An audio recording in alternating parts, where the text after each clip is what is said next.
담대히 하나님 은혜의 보좌 앞으로 나가자.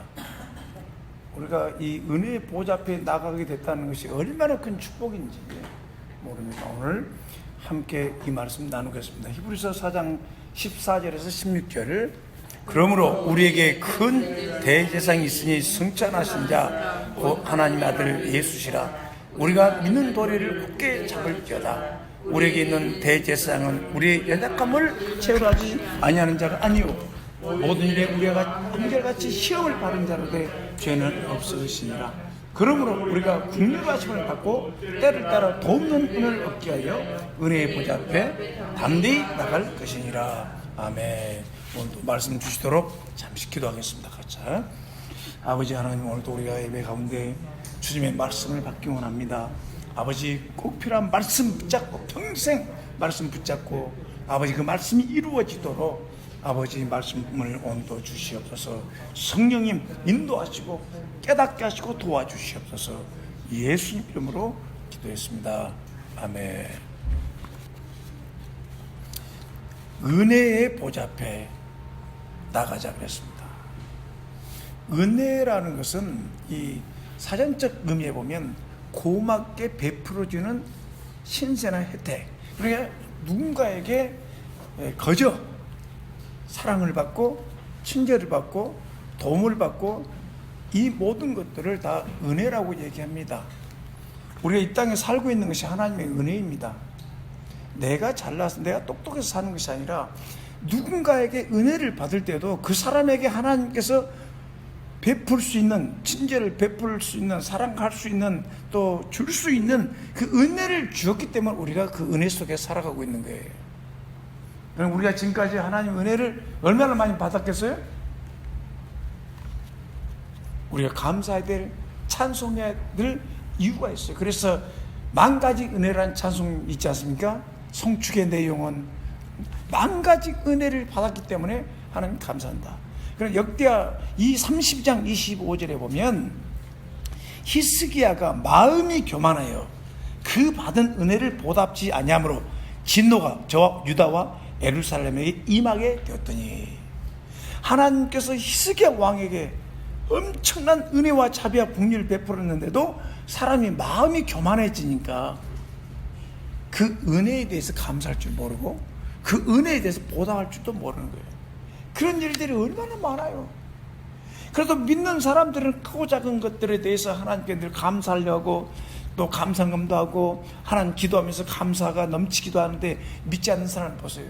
하나님께서 지혜와 지식과 능력과 물질과 수많은 은혜를 베풀어 줬어도 하나님께 감사할 줄 몰라요. 그 감사할 줄 모르고 은혜를 보답하지 못한 것을, 은혜를 보답하지 않고 사는 삶을 교만한 마음이라고 얘기하고 있는 것입니다. 시편에 다윗은 시편 116편 12절에 여호와께서 내게 주신 모든 은혜를 무엇으로 보답할꼬? 아멘. 무엇으로 하나님이 내게 주신 목동인 나를 왕까지 되게 하고 그 수많은 고난과 연단과 그 위기 속에서 건져주신 하나님의 은혜 무엇으로 보답할꼬? 그래서 나중에 뭐라 했습니까? 성전을 지겠다 그러지 않습니까? 우리 주님은 우리를 위해서 십자가에서 피 흘려 죽으시고 구원해 주시고 하나님 보좌 우편에 앉으셨습니다. 이 하나님의 보좌, 이 은혜의 보좌 앞에 나가라고 그랬잖아요. 은혜의 보좌. 이 보좌라는 것은 무엇이냐면, 보좌는 왕이 직무를 위해 앉은 자리를 말해요. 왕의 직무. 그 대통령이 그 자리에 앉아서 백성들을 통합하고 백성들을 사랑하고 그리고 모든 백성들을 내 자녀처럼, 내 백성처럼, 내 자식처럼 통합하는, 그리고 그들을 사랑하고 돌보는 그 왕이 진짜 좋은 왕이에요. 대통령이에요. 지금 우리나라를 보세요. 미래로 나가지가 못하고 있잖아요. 과거에 의해 얽매여가지고 적폐청산이라니 뭐 하면서 그 재판하고 판단의 보좌, 심판의 보좌를 가지고 이 통치를 하니까 나라가 앞으로 나가지를 못하는 거예요. 그 보좌에, 왕의 보좌에 앉아서 그 보좌에서 권세를 가지고 하나님과 사람들을 잘 섬기는 선한 왕이 되어야 한다 이 말이에요. 그 왕의 보좌가 있습니다. 그래서 열왕기상 10장 18절 보면 왕이 또 상하로 큰 보좌를 만들고 정금을 입혔으니, 그러니까 왕의 보좌는 권위가 있는 보좌예요. 능력과 권세가 있는 보좌예요. 그래서 금으로 다 입혀서 보좌를 만들었다는 겁니다. 아수에르 왕 에스더 5장 1, 2를 보면 에스더가 이제 그 민족이 위기를 겪고 있어요. 그 공동체가 300만 된다고 하대요. 그때 당시에 인구가. 그러나 그 사람들이 지금 하만에 의해서 죽어야 될 지금 절체절명의 위기 속에서 그 삼촌의 말을 듣고 에스더야, 네가 이때를 위해 태어난 거 아니냐? 너만 편하게 살려고 하냐? 그러면 하나님이 우리는 다른 길을 통해서도 우리를 구원해 줄 수 있지만 너는 아니야. 네가 은혜로 왕비가 됐으면 이 민족이 위기를 겪고 있을 때 네가 그대로 있어서는 되겠니? 그러니까 설득을 한 거예요. 그랬더니 3일 금식 기도를 하고 나서 나를 기도해 주세요. 3일 금식 기도를 한 다음에 뭐라고 했느냐? 죽으면 죽으리라. 왕이 불러주지 않으면, 왕이 여러 부인들이 많잖아요. 왕이 불러주지 않으면 왕과 함께 할 수가 없어요. 왕이 금호를 딱 내가지고 그 왕비가 보일 때 금호를 내놓으면 그 왕비는 그날 이제 왕에게 가는 거예요. 그런데 왕이 불러주지 않으면 왕 앞에 나갈 수 없는 거예요. 그렇게 되어 있는 겁니다. 그런데 기도하고 나니까 이제 은혜 받고 나니까 에스더가 얼마나 이쁘게 보였는지 왕이 지나가다가 딱 봤는데 그 어느 때보다 심히 사랑스러움으로, 에스더가 너무 사랑스러움으로 금호를 딱 내면서 에스더야 가까이 오라. 그래서 에스더가 최선을 다해서 왕을 섬기고 나서 자기 소원을 얘기합니다. 그것도 금방 얘기하지 않습니다. 나를 사랑하시면 파티를 열어주십시오. 그래가지고 그 파티의 온수를 데려다가 결국 하만을 이제 심판하려는 그 하나님의 지혜대로 나가는 걸 볼 수가 있습니다. 왕은 그랬잖아요. 그 보좌에 앉았어요. 에스더야, 뭘 원하느냐? 이 나라 절반이라도 너게 주겠다. 이렇게 그렇단 말이에요. 사람들은요, 자기 마음에 맞으면 뭐든지 다 주겠다고 하잖아요. 뭐든지 다 주겠다.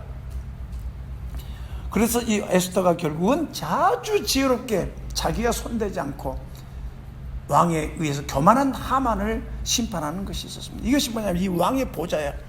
그러면 하나님의 보좌는 뭐냐?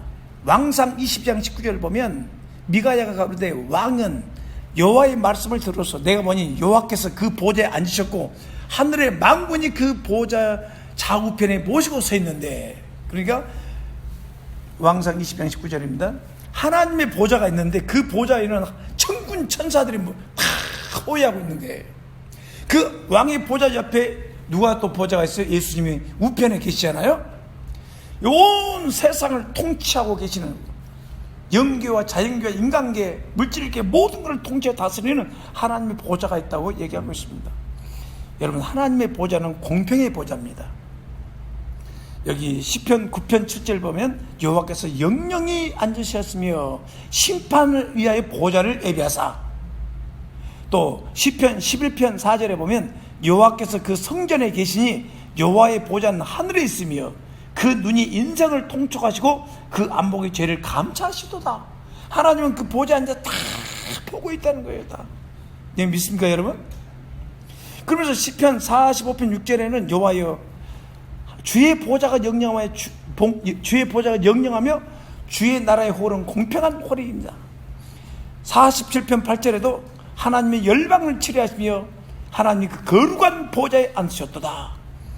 시편 89편 14절에도 의와 공의가 주의 보좌에 기초라 인자함과 진실함이 주를 앞에서 행하나이다. 자, 이 말씀을 좀 종합해 보면 하나님의 보좌는 거룩합니다. 하나님의 보좌는 공평과 정의와 의입니다. 온 세상을 정의대로 하나님의 법대로 통치하고 다스린다는 겁니다. 우리 인간 왕들은 자기의 어떤 사견이나 사역 때문에 얼마든지 통치를 잘못할 수 있지만 이 주님의 보좌는, 하나님의 보좌는 엄미하십니다. 그 앞에서는 벗어날 사람이 없습니다. 그런데 우리가 오늘 말씀 보니까 은혜의 보좌라고 그랬잖아요. 은혜의 보좌. 이거는 엄청난 우리가 은혜를 받는 겁니다. 은혜의 보좌 앞에는 하나님의 사랑의 보좌라고 할 수 있어요. 그 은혜의 보좌 앞에 나갈 수만 있으면 그 사람 은혜를 받게 되는 겁니다. 여러분 성경에 보면 하나님의 보좌 앞에 설 자가 아무도 없다고 그랬어요. 그 이유는 로마서 3장 23절 말씀처럼 모든 사람이 죄를 범하였음에 하나님의 영광에 이르지 못하더니 그 누구도 하나님 앞에 갈 수가 없어요. 죄 때문에. 망령된 행실로 그 조상 때부터 아담 때부터 시작된 수많은 우리 조상들의 죄, 우리 부모의 죄, 우리 할머니 할아버지 죄, 그 죄로 인해서 우리는 하나님 앞에 이룰 수가 없는 존재들이에요. 그런데 구약의 예언대로 우리의 메시아가 왔어요. 로마서 3장 24절에 보면 예수 그리스도를 믿음으로 값없이 공짜로 하나님 앞에 나갈 수 있는 은혜를 받은 거예요. 그것이 복음이에요. 복음은 기쁜 처형될 죄인에게 사면을 베푸는 것이 복음이야. 그래서 우리 주님께서 이 땅에 오셔서 하나님의 사랑을 전하기 위해서 오셔서 우리 죄를 위해 십자가에 죽으시고 부활하시고 그래서 우리를 단번에 영원히 속죄해 주셨어요. 그래서 놀라운 은혜, 값없이 주신 은혜, 하나님이 인간인데요 나를 대신해 죽으신 은혜, 단번에 영원히 죽으신 은혜입니다. 그래서 찬양 있지 않습니까? 그 크신 하나님의 사랑, 은혜 아니면 살 수가 없네. 그래서 우리는 은혜가 아니면 인간은 존재할 수가 없다는 사실을 우리가 알아야 됩니다. 그래서 어릴 때부터 어머니, 아버지 은혜, 성장하면서 우리는 계속 은혜를 먹고 살지 어떤 정죄와 심판과 그렇죠? 판단 이것으로는 우리가 살 수가 없어요. 예수님은 이렇게 말씀했습니다. 하나님의 보좌는 공평의 보좌이기 때문에 맹세하지 말라고 그랬어요. 마태복음 5장 34절에 남들에게 이런 도무지 맹세하지 말라, 하늘도 말라, 이는 하나님의 보좌임이라. 마음에서 나온 대로 말하지 말라. 우리 크리스찬들은 하나님의 뜻이면, 하나님이 도와주시면 이것도 저것도 하리라. 주님의 뜻이면 이것도 하고 저것도 하고. 그래서 말을 조심해야 되는 거예요. 우리 제자들에게는 그 영광의 보좌에 앉을 것을 말씀했어요. 마태복음 19장 28절에 제자들에게 내가 진실로 너희이르노니 세상이 새롭게 되어 인자가 자기 영광의 보좌에 앉을 때 나를 쫓는 너희도 12 보좌에 앉아 이스라엘 12지파를 심판하리라. 미래 주님의 제자로서 주님을 따랐던 사람들에게 주님은 12 보좌에 앉게 되리라. 골로새 1장 15절에는 그는 보이지 아니하는 하나님 형상이요 모든 창조물보다 먼저 나신 자니. 주님께서 뭐냐? 골로새 1장 16절에 보면 만물이 그에게 창조되되 하늘과 땅에서 보이는 것들과 보이지 않는 것들과 혹은 보좌들과 주관자들과 정사들이나 권세들이나 만물이 다 그로 말미암고 그를 위하여 창조됐고 또한 그가 만물보다 먼저 계시고 만물이 그 안에 함께 섰느니라. 그는 몸인 교회의 머리라. 그가 근본이요 죽은 자들 가운데서 먼저 나신 자니 이는 친히 만물의 으뜸이 되려 함이라. 여러분, 모든 정사와 권세와 보좌에 눈에 보이는 거 보지 않는 것에 권세를 가지고 계신 분이 누구냐? 예수 그리스도이십니다. 그분이 교회의 머리십니다. 믿습니까? 우리 주님이 온 세상의 주권자예요. 눈에 보이는 것과 보이지 않는 영계, 인간계, 물질계, 자연계의 모든 주권이 우리 주님의 있음을 믿으시기 바랍니다. 그 주님이 우리를 불러가지고 은혜의 보좌 앞에, 심판의 보좌 앞에, 정죄의 보좌 앞에 가면 우리는 못 살아요. 지금도 누군가 우리가 정죄를 받기 시작하고 또 어떨 때는 가끔 마귀가 찾아와서 막 참소하면서 네 나쁜 사람을 정죄하면 우리가 살 수 있어요? 못 살아요? 우리가 제대로 활동 못합니다. 왜 사람이 정죄를 받고 왜 우울증에 빠지냐면 사람은 마음에 죄의 사함을 받아야 기쁨이 오고 그 어둠을 쫓아내버리는데 내가 잘못했으니까, 네가 잘못했으니까, 내가 부족하니까 계속 자기를 정죄하다 보니까 이 우울증에 빠지다 보면 그 죄의식에 빠지게 되거든요. 깊게 가면. 그럼 너는 아무것도 안 돼. 야, 더 이상 할 수 없어. 너는 실패자가 아니냐. 이렇게 마귀가 정죄하다 보면 그 정죄하는, 참수하는 이 마귀의 보좌도 있습니다. 사람이 마지막 가면 죽음을 선택해버려요. 복음이 아니면 일어날 수가 없어요. 마귀야, 네가 정죄했느냐? 우리 주님은 나를 구원했다. 마귀야, 나는 죄인이다. 맞다. 그럼 우리 주님이 나를 속죄하시고 나는 의롭다함을 얻었다. 주님의 보혈을 네 눈에 뿌리노라. 사탄아 물러갈지어다. 당장 주님의 역사가 와요. 여러분 믿습니까? 주님의 보혈의 속죄 중 믿습니까? 그래서 그 은혜의 보좌 앞에 나가야 되는데, 어떤 사람은 믿지 않으면 하면 최후의 백보자 심판을 가요. 최후의 백보자. 이게 지금 계시록 20장 10절에서 15절 말씀을 기록해 보시기 바랍니다. 이건 뭐냐면 마지막 시대 이제 그 모든 인간이, 모든 시대 모든 사람이 살아나요. 부활해요. 이 부활은 죽음의 영벌의 부활이지 영생의 부활 아니야. 영생의 부활은 이미 예수를 믿고 예수님에 속한 자, 예수 안에 살고 있는 성도들은 주님이 재림하실 때 그리스도 안에서 죽은 자들이 먼저 일어나고 살아난 우리가 그 다음에 일어난다고 그랬어요. 신명기 청결한 자 하나님 봅니다. 그리스도 안에 죽은 자들이 먼저 일어나기 시작하고 그 다음에 마지막 살아남은 우리들이 이제 변화돼요. 부활해서 올라가는 겁니다. 여러분 그런 소망 믿으세요? 그럼 여기 계시록에 있는 이 부활은 뭐냐? 영벌을 받는 부활이에요. 그래서 모든 사람이 희고 큰 보좌 앞에 주님의 만왕의 왕 만주의 주 온 세상을 통치하신 하나님의 보좌 앞에 탁 서는, 전부 다 거기서 큰 자든 작은 자든 다 보좌 앞에 탁 서서 여기 책들을 펴있어. 그가 죄를 진 것에 대해서 하나님이 일일이 심판을 하고 여기 생명책에 있어요. 생명책에 이름이 없는 사람은 다 지옥에 던져버리는 거예요. 불못의 집에 들어가더라. 백보자 심판에 간다. 그래서 많은 사람들이 지옥에 간다는 거예요. 최근에 하나님께 내게 보여준 것도 그 말이에요. 갑자기 기도하는데 뭐 거룩한 환상이 보이는데 그게 막 큰 불이 보였어요. 그러면 굉장히 화려한 사람들이 막 떨어지는 거예요. 막 지옥불에 굉장한 사람들이 막 떨어지는 거예요. 보면서 막 끌어가 마귀가 막 집어 던져버리고 막 가라고 막 하는 거예요. 인간이 살면서 제일 중요한 것이 뭐냐?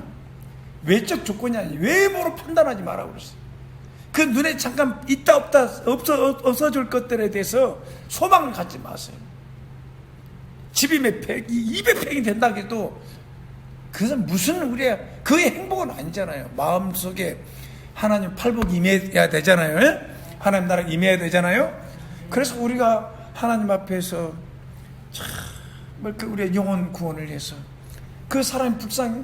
그래서 우리가 쉽게 미혹되잖아요. 겉모습 보고 사람 판단하고 겉모습에 넘어가 버리잖아요. 너무 잘생긴 사람, 너무 멋진 사람 밟으면 전도 안 하다가 다 미혹이 돼버린다고.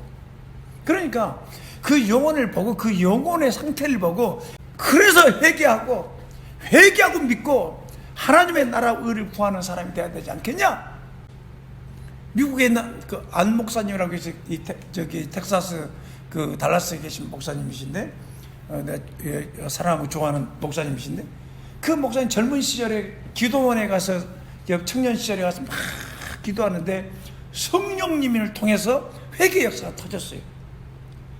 밤에 기도를 시작했는데 아침에 일어나 땅바닥에서 그냥 결혼하기 전에 땅바닥에서 온전히 오지마 시커멓게 더러워지고 땅바닥에 쓰러져 잠자고 있더래요. 회개하다가 그러고 나서 정말 기도하러 다니면서 그가 변화돼가지고 지금 목사님이 돼서 그 미국에서 목회를 하고 있는 목사님 됐다고 자기 간증을 얘기해 주더라고요. 그게 뭐냐면 하나님의 일은 사람의 능력으로 하는 거 아니에요. 준비된 사람에게는 언제든지 성령이 역사하십니다. 그리고 우리가 복음을 전하면 성령이 역사합니다. 그래서 생명책에 기록되도록, 그리고 우리 믿는 자들도 주님 내 이름이 생명책에 기록됐습니까? 내가 구원받은 사람입니까? 내가 거듭난 사람입니까? 분명히 물어봐야 돼. 그래, 네 생명책에 기록됐다. 문제는 아직 세상을 사랑하는 거 이것이 좀 있어서 그렇지 구원받은 사람이야. 네 이름이 생명책에 똑바르게 기록됐어. 어떤 사람은 그 이름을 흐려진다는 말씀도 있잖아요. 흐려진다고. 우리가 하나님의 보좌 앞에 나가야 돼요. 이방인 중에서 구원받은 것에 대해서 너무너무 감사해야 됩니다. 하나님은 선민도 아끼지 않고 잘랐어요. 가지를 잘랐어요. 그런데 하물며 이방인들, 접붙임 이방인들 구원받았다고 하나님 믿는다고 우리가 겸손해야 됩니다. 그런데 우리 이방인들이 너무너무나 교만해졌어요. 하나님의 은혜로 이방인들 구원받을 수 없는 이방인들이 율법도 없고 예배도 모르고 하나님도 몰랐던 우리가 이방인들이 구원받아서 은혜로 구원받았는데 그 은혜의 복음을 놔버리고 언제부터 교만해진 거예요. 우리가 뭐 의가 있다고 착각을 한 거예요.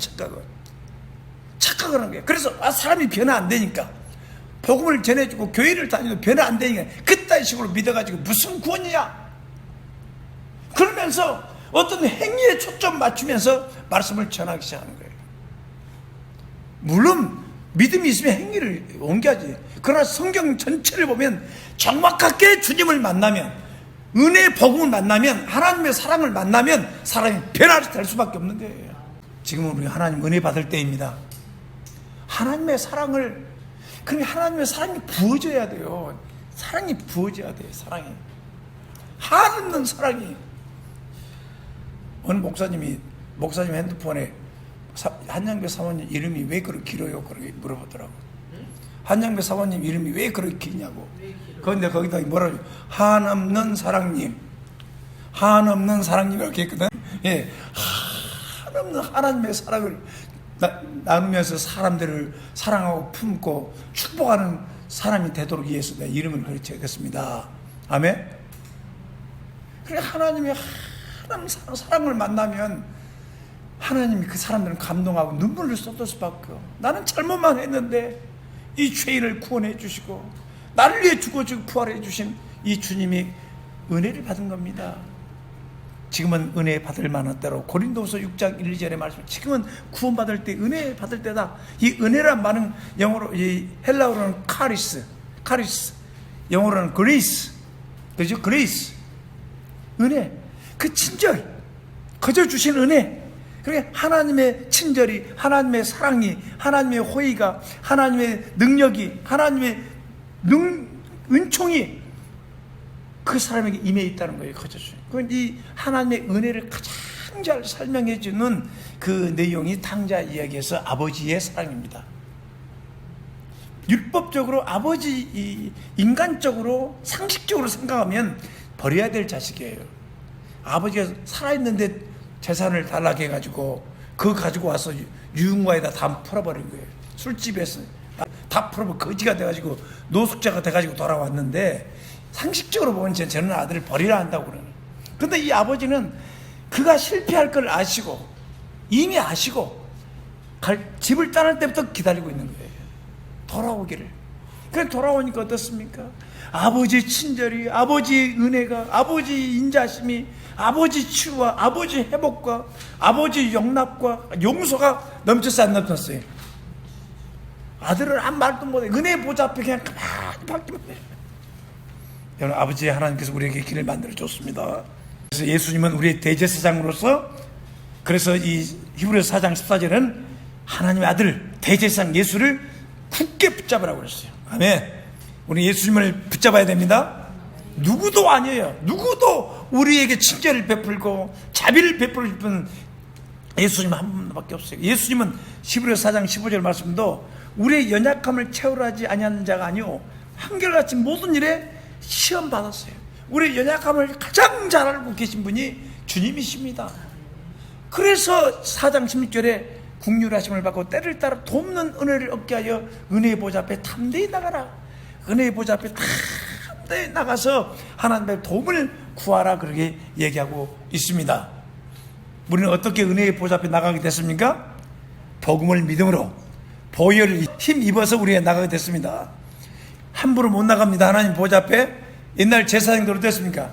성소, 지성소에 들어갈 때 어떻습니까? 대제사장들은 자기도 피를 가지고 들어가요. 자기가 잘못하면 죽어요. 거기서 하나님 앞에서 죽습니다. 그래서 줄도 묶어가지고 방울을 달아서 제복에, 그 제사장 의복에 방울을 딸랑딸랑 소리가 나게끔 해가지고 죽으면, 들어가면 그 사람도 죽어요. 그러니까 끌어내야 된단 말이에요. 아무런 못 나가요. 그런데 우리에게 영생을 준 우리 어떻게 하나님 보좌 앞에 나가게 되느냐? 담대하게 나가게 되느냐?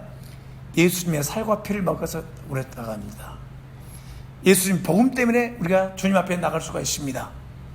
예수님 우리 대신에 하나님 뜻을 향해서 십자가에 죽으셨고 그 보혈로 우리 죄를 사해 주셔서 하나님 앞에 나갔습니다. 그래서 로마서 5장 9절 말씀에도 그의 피를 인하여 의롭다 하심을 얻었은지요. 자, 뭘로요? 우리가 그의 피를 인하여, 여러분, 예수님 피로 우리가 의롭다함을 얻었습니다. 예수님 피 아래 있어야 됩니다. 아멘. 의롭다함을 얻었으니 진노하심에서 구원을 얻을 것이다. 아멘. 히브리서 9장 14절도 이 말씀은 꼭 여러분 찾아보세요. 히브리서 9장 14절 말씀은 꼭 찾아보세요. 우리가 양심이 더럽고 양심이 잘못되어지고 참 양심적으로 살지 못해서 사람들이 미안해서 하나님께 못 나가는 사람도 많이 있는데요. 9장 14절을 한번 보세요. 9장 14절. 너무 중요한 말씀. 저는 이 말씀에 큰 은혜를 받았습니다. 어떨 때는 사람이 살아오면서 자기 자신도 연약해서 넘어지고 실패하고 자기 자신을 바라보면 양심이 있어서 그래도 못 나가요, 하나님 앞에. 그런데 이 말씀에서 참 은혜를 받았어요. 14절, 9장 14절 시작. 하물며 영원하신 성령으로 말미암아 흠없는 자기를 하나님께 드린 그리스도의 피가 어찌 너희 양심으로 죽은 행실을 해서 깨끗하게 하여 살아계신 하나님을 섬기게 못하겠느냐. 아멘.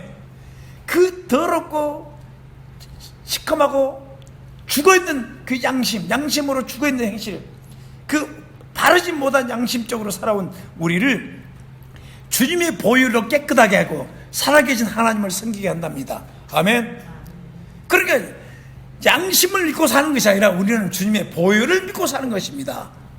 자기 행위를 믿고 사는 것이 아니라 주님의 대속의 은혜를 믿고 사는 것입니다.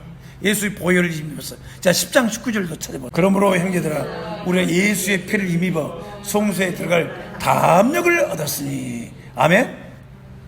성소에 들어갈 담력을 예수님 피 때문에 의지하고 하나님 앞에 보호자 앞에 딱 와서 엎드린단 말이에요. 그래서 기도하는 거예요. 우리가 10장 29절도 보세요.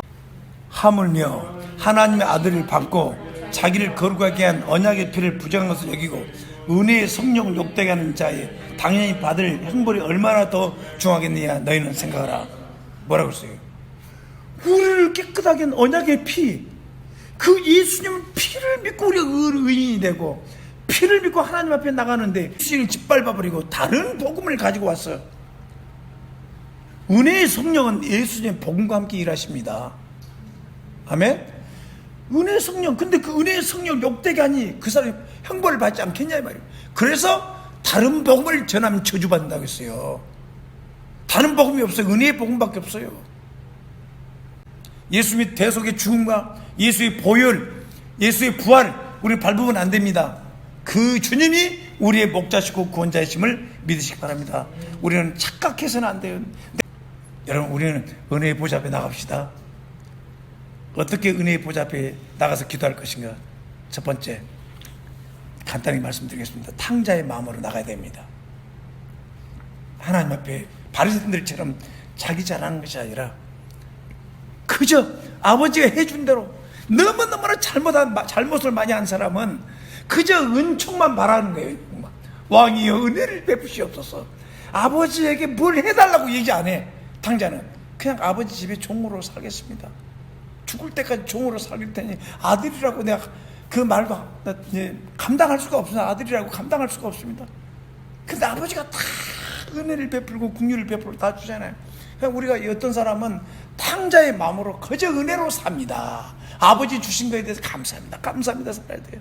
바울 사도도 그와 큰 죄를 범했기 때문에 그 자기 눈앞에 그렇게 기다렸던 메시아를 보고 그를 핍박하고 또 사람 스데반 죽는데도 찬성하고 그 엄청난 죄를 범하고 나서 나중에 그가 눈이 열고 나서 고린도전서 15장 8절 10절을 보면 만삭하지 못한 자 같은 내게도 보이셨느니라. 부활의 주님께서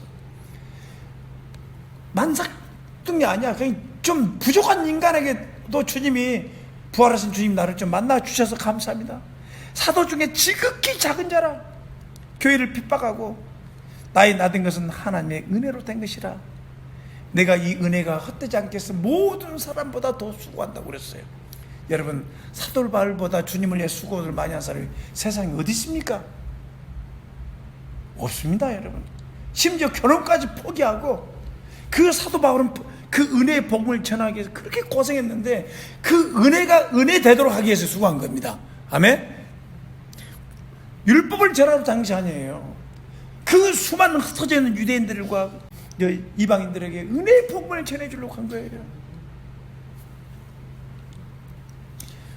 그래서 우리가 어떨 때는요, 그저 하나님의 은혜만 바라보고 주신 은혜를 감사하면서 회복되어야 될 사람이 있어요. 그런 자세로.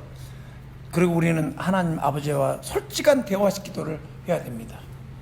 솔직한 대화식, 이제 일방통행식 기도가 아니라 솔직한 대화를 가지고 여러분 마음속에 어두운 부분 묶여 있는 것을 다 풀어내야 돼요. 그래서 이 아브라함과 그 하나님과의 대화를 통해서 그 소돔 고모라에 빠져 있는 그 롯의 가족들을 구원한 것처럼 우리 지금 교회 나오지 못하고 세상에 깊이 빠져 있는 성도들, 정말 하나님 그 형제가 안 나옵니다. 그래서 안 되지 않습니까? 좀 살려주세요.